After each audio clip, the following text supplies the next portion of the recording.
Hello সবাইকে, আশা করি সবাই ভালো আছো। অনেক দিন থেকে আমাদের একটা বেড়াতে যাওয়ার প্ল্যান পোস্টপন্ড হয়েছিল, তো হঠাৎ করেই ঠিক হলো সেই প্ল্যান। সমস্যা দাঁড়ালো শেষ বেলাতে আমাদের প্ল্যানের আরেকজন পার্টনার চলে গেল অন্য একজনের সাথে ঘুরতে অন্য জায়গায়। যাই হোক, তার জন্য প্ল্যান তো থেমে থাকেনি। আমাদের প্ল্যান মাফিক আমরা সময় মতো বেরিয়ে পড়লাম। বেরিয়েছিলাম তখন প্রায় বাজে সন্ধে 7টা, আর কার্জন গেট চত্বরে তখন ভিড় দেখো। কোথায় গিয়েছিলাম? তারাপীঠ গিয়েছিলাম। ঘুষকরা হয়ে 124 কিলোমিটার মতো পড়েছিল। যেহেতু রাস্তা জানা ছিল না রাতের অন্ধকারে, তাই অনেকটাই সমস্যার মধ্যে পড়তে হয়। সেখানে গিয়ে আমরা উঠেছিলাম আমাদেরই এক পরিচিতের বাড়িতে, এবং সেটা ছিল মন্দিরের একদমই কাছে। এই যে নদটা তোমরা দেখতে পাচ্ছ, এটা দ্বারকা নদ। বাড়িটা একদম ঠিক তার ধারে, আর এই ব্রিজ পেরোলেই পড়ছে মন্দির। আগে এখান থেকে সরাসরি মায়ের মন্দির দেখা যেত, এখন কিছু বড় বড় উঁচু বিল্ডিং এর কারণে দেখা যায় না। তো সকাল সকাল আমরা স্নান সেরে বেরিয়ে পড়েছিলাম। মন্দির ঢোকার মুখেই দুপাশে পুজো দেওয়ার জন্য তো ডালা কিনতে পাবে, তো এখান থেকে আমরা ডালা কিনে নিয়েছিলাম।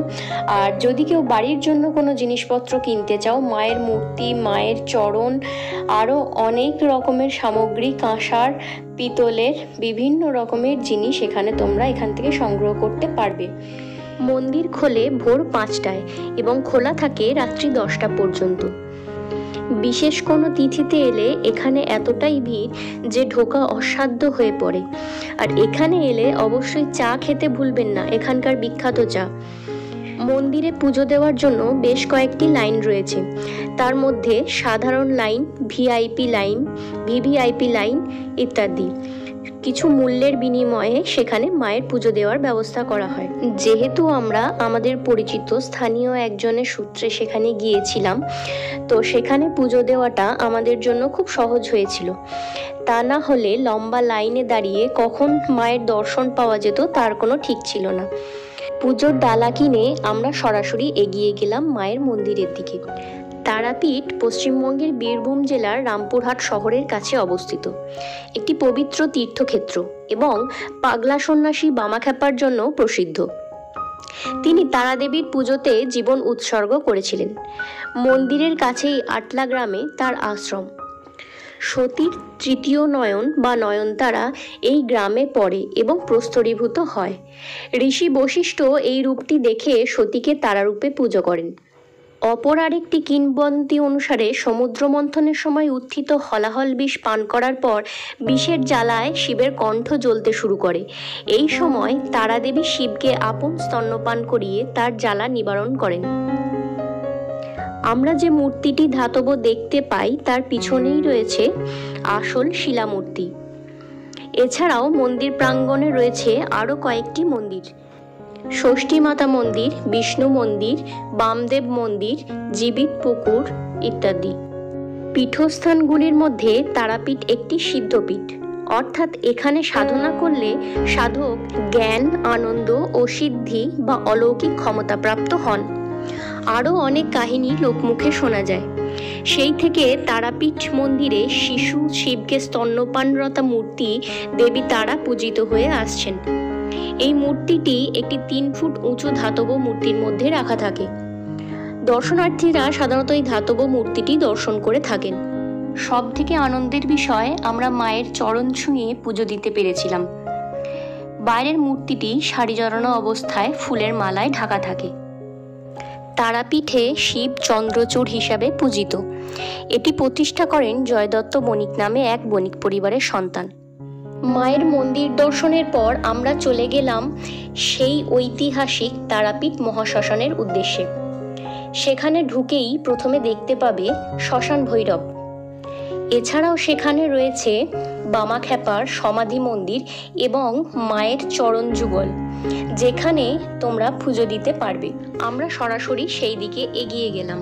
সেখানে হচ্ছিল বাউল গান। তোমাদের জন্য রইল তার কিছু ক্লিপ।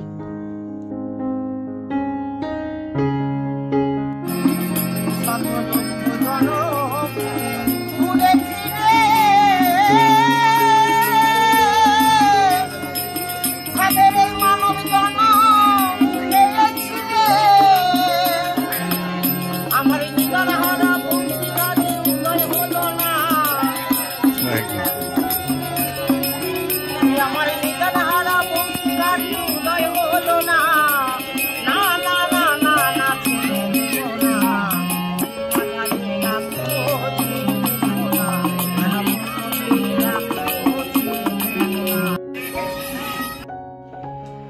এই সেই জায়গা তারাপীঠ মহাশ্মশান, যেখানে বামদেব সিদ্ধিলাভ করেছিলেন। এই পথ দিয়ে এগোতে থাকলে বিভিন্ন সাধু সন্ন্যাসী দর্শন পাবেন। আস্তে আস্তে আমরা এগিয়ে চললাম বাড়ির দিকে। সেখানে গিয়ে খাওয়া দাওয়া সেরে আবার আমরা বেরিয়ে পড়লাম সকাল সকাল। যেহেতু আমাদের আরও কিছু জায়গা ঘোরার ছিল, সেহেতু আমরা আর দেরি করলাম না। তারাপীঠ এলে আর যে যে জায়গাগুলি দর্শন করার মতো আছে, তার মধ্যে আছে ইস্কন মন্দির। এটি অবস্থিত বীরচন্দ্রপুরে।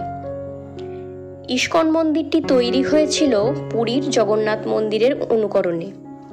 আমরা যেহেতু পুরীর মন্দির দর্শন করেছি এবং ইস্কন মন্দির যাওয়ার প্রবল ইচ্ছা আছে এবং অন্য আরও কিছু জায়গা আমাদের ঘোরার ছিল, তাই আমাদের আর যাওয়া হয়ে ওঠেনি।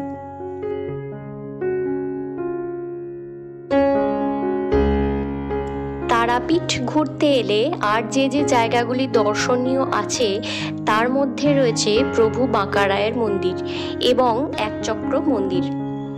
এছাড়া অদূরেই 2 কিলোমিটারের মধ্যে রয়েছে সাধক বামাখ্যাপার জন্মভিটে।